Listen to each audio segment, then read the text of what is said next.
بتدور على ارخص سعر فندق بقالك شويه ومش لاقيه؟ تعال اقول لك على ارخص 5 بدايل عن بوكينج دوت كوم. تعال بس ندخل على موقع بوكينج دوت كوم ونختار فندق، نشوف سعره كام ونشوف هنجيب ارخص سعر لنفس الفندق منين. تعالوا نختار فندق بحبه جدا اسمه 3 كورنر ساني بيتش. الفندق تقييمه كويس جدا وارخص سعر لقيناه 2348 زائد 367 ضرايب، يعني السعر على بوكينج دوت كوم 3024 جنيه. تعالوا نشوف موقع تاني. لو فتحنا موقع اكسبيديا دوت كوم، موقع اكسبيديا دوت كوم من ضمن المواقع اللي بندور عليها لما نحب نختار فندق من الفنادق، وبرضه هندخل اسم الفندق اللي احنا عايزينه. هتلاقي 3 كورنر ساني بيتش. هنختار التاريخ من 1 ل 2 اكتوبر علشان نختار ونقدر نقارن بالظبط. هنلاقي السعر هنا $90 شامل كل حاجه، ده معناها 2790، يعني احنا وفرنا عن بوكينج دوت كوم 300 جنيه. تعالوا نشوف موقع تاني.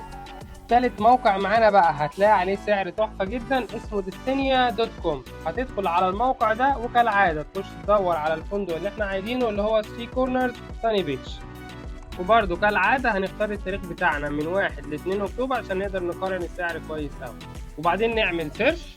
هيبدأ يحمل النتائج عندك ويقول لك السعر. بص يا سيدي، السعر دلوقتي عندك هيطلع لك كام؟ اقل سعر طلع هنا طلع 2279 و341 جنيه ضرايب، يعني 2620، يعني بقى كمان ارخص من السعر بتاع بوكينج. الموقع ده كمان غول جدا اسمه اجودا. هتدخل عليه وتدور على الفندق اللي انت عايزه. طبعا مش دايما بيكون ارخص حاجه، ولكن الموقع ده بيكون عليه عروض تحفه جدا. هنا هوت مثلا هتلاقي سعر قريب من بوكينج.